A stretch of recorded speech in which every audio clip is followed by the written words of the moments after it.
बिस्मिल्लाहिर्रहमानिर्रहीम। अस्सलाम वालेकुम।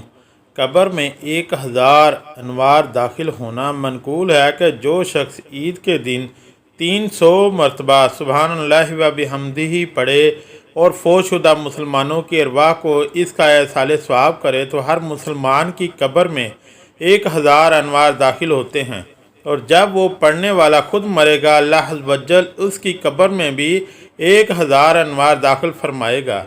ये विरद दोनों ईदैन में किया जा सकता है।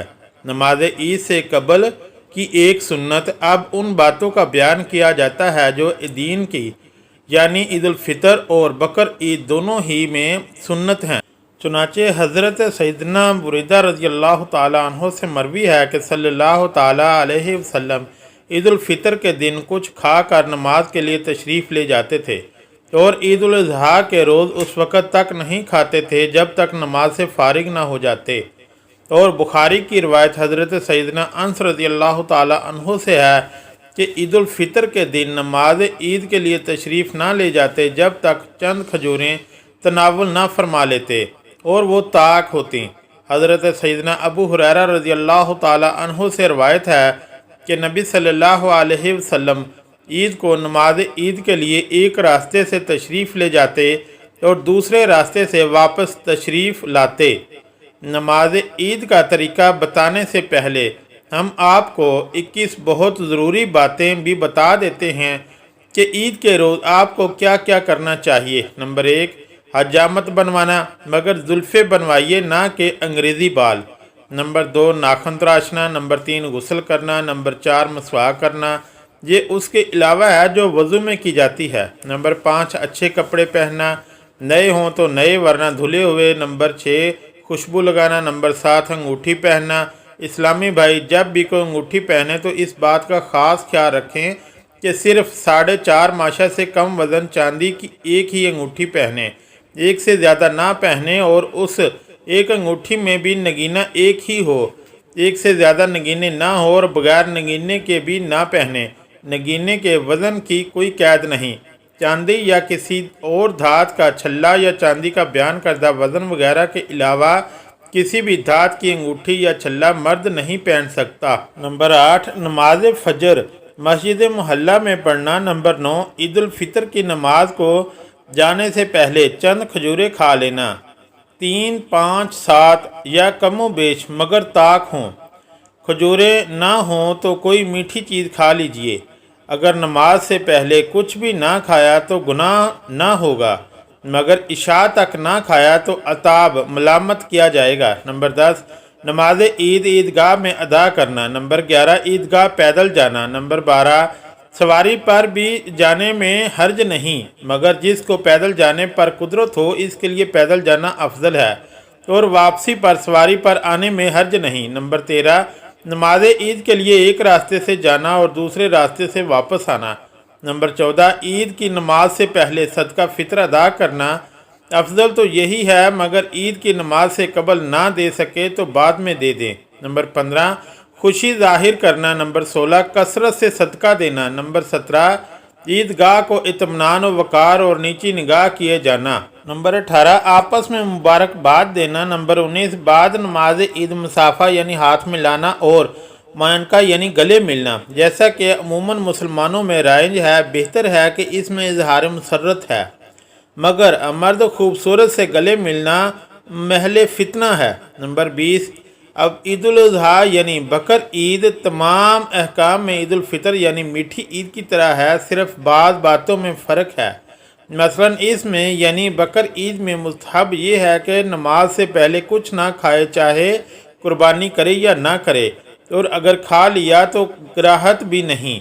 नंबर 21, ईद उल फितर यानी मीठी ईद की नमाज के लिए जाते हुए रास्ते में आहिस्ता से तकबीर कहिए, और नमाज ईद उल अज़हा के लिए जाते हुए रास्ते में बुलंद आवाज़ से तकबीर कहिए। तकबीर ये है, अल्लाहु अकबर, अल्लाहु अकबर, ला इलाहा इल्लल्लाहु, अल्लाहु अकबर, अल्लाहु अकबर वलिल्लाहिल हम्द। तर्जुमा, अल्लाह अज़्ज़ वजल सबसे बड़ा है, अल्लाह अज़्ज़ वजल सबसे बड़ा है, अल्लाह अज़्ज़ वजल के सिवा कोई इबादत के लायक नहीं, और अल्लाह अज़्ज़ वजल सबसे बड़ा है। अल्लाह अज़्ज़ वजल सबसे बड़ा है और अल्लाह अज़्ज़ वजल ही के लिए तमाम खूबियाँ हैं। اب آپ کو بتاتے ہیں نماز عید کا طریقہ۔ پہلے اس طرح نیت کیجئے، میں نیت کرتا ہوں 2 رکعت نماز عید الفطر یا عید الاضحیٰ کی، ساتھ 6 زائد تکبیروں کے واسطے اللہ عز و جل کے پیچھے اس امام کے، پھر کانوں تک ہاتھ اٹھائیے اور اللہ اکبر کہہ کر حسب معمول ناف کے نیچے ہاتھ باندھ لیجئے اور ثنا پڑھیے، پھر کانوں تک ہاتھ اٹھائیے اور اللہ اکبر کہتے ہوئے لٹکا دیجئے، پھر ہاتھ کانوں تک اٹھائیے اور اللہ اکبر کہہ کر لٹکا دیجئے، پھر کانوں تک ہاتھ اٹھائیے اور اللہ اکبر کہہ کر باندھ لیجئے، یعنی پہلی تکبیر کے بعد ہاتھ باندھیے، اس کے بعد دوسری اور تیسری تکبیر میں لٹکائیے اور چوتھی میں ہاتھ باندھ لیجئے۔ اس کو یوں یاد رکھیے کہ جہاں قیام میں تکبیر کے بعد کچھ پڑھنا ہے وہاں ہاتھ باندھنے ہیں، اور جہاں نہیں پڑھنا وہاں ہاتھ لٹکانے ہیں۔ پھر امام تعوذ اور تسمیہ آہستہ پڑھ کر الحمد شریف اور سورہ جہر یعنی بلند آواز کے ساتھ پڑھے، پھر رکوع کرے۔ دوسری رکعت میں پہلے الحمد شریف اور سورہ جہر کے ساتھ پڑھے، پھر 3 بار کان تک ہاتھ اٹھا کر اللہ اکبر کہے اور ہاتھ نہ باندھے، اور چوتھی بار بغیر ہاتھ اٹھائے اللہ اکبر کہتے ہوئے رکوع میں جائیے اور قاعدے کے مطابق نماز مکمل کر لیجئے۔ ہر 2 تکبیروں کے درمیان 3 بار سبحان اللہ کہنے کی مقدار چپ کھڑا رہنا ہے۔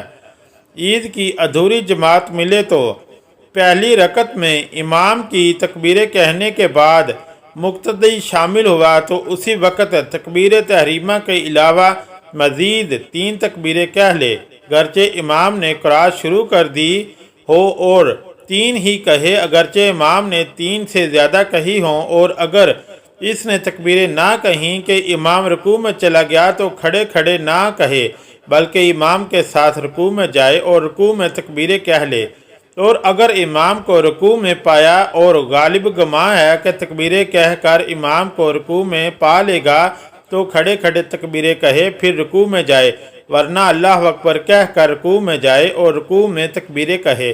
پھر اگر اس نے رکوع میں تکبیریں پوری نہ کی تھیں کہ امام نے سر اٹھا لیا تو باقی ساقط ہو گئی، یعنی بقیہ تکبیریں اب نہ کہے، اور اگر امام کے رکوع سے اٹھنے کے بعد شامل ہوا تو اب تکبیریں نہ کہے بلکہ امام کے سلام پھیرنے کے بعد جب اپنی بقیہ پڑھے اس وقت کہے، اور رکوع میں جہاں تکبیر کہنا بتایا گیا اس میں ہاتھ نہ اٹھائے، اور اگر دوسری رکعت میں شامل ہوا تو پہلی رکعت کی تکبیریں اب نہ کہے بلکہ جب اپنی فوت شدہ پڑھنے کھڑا ہو اس وقت کہے۔ دوسری رکعت کی تکبیریں اگر امام کے ساتھ پا جائے یعنی تو بہتر ہے، ورنہ اس میں بھی وہی تفصیل ہے جو پہلی رکعت کے بارے میں مذکور ہے۔ عید کی جماعت نہ ملی تو کیا کرے؟ امام نے نماز پڑھ لی اور کوئی شخص باقی رہ گیا، خواہ وہ شامل ہی نہ ہوا تھا یا شامل تو ہوا مگر اس کی نماز فاسد ہو گئی، تو اگر دوسری جگہ مل جائے پڑھ لے، ورنہ بغیر جماعت کے نہیں پڑھ سکتا۔ ہاں بہتر یہ ہے کہ یہ شخص 4 رکعت چاشت کی نماز پڑھے۔ عید کے خطبے کے احکام: نماز کے بعد امام 2 خطبے پڑھے، اور خطبہ جمعہ میں جو چیزیں سنت ہیں اس میں بھی سنت ہیں، اور جو وہاں مکروہ وہ یہاں بھی مکروہ، صرف 2 باتوں میں فرق ہے۔ ایک یہ کہ جمعہ کے پہلے خطبہ سے بیشتر خطیب کا بیٹھنا سنت تھا اور اس میں نہ بیٹھنا سنت ہے۔ دوسرے یہ کہ اس میں پہلے خطبہ سے بیشتر 9 بار اور دوسرے کے پہلے 7 بار اور ممبر سے اترنے کے پہلے 14 بار اللہ اکبر کہنا سنت ہے، اور جمعہ میں نہیں۔ اگر ویڈیو اچھی لگی تو چینل کو لائک اور سبسکرائب ضرور کریں۔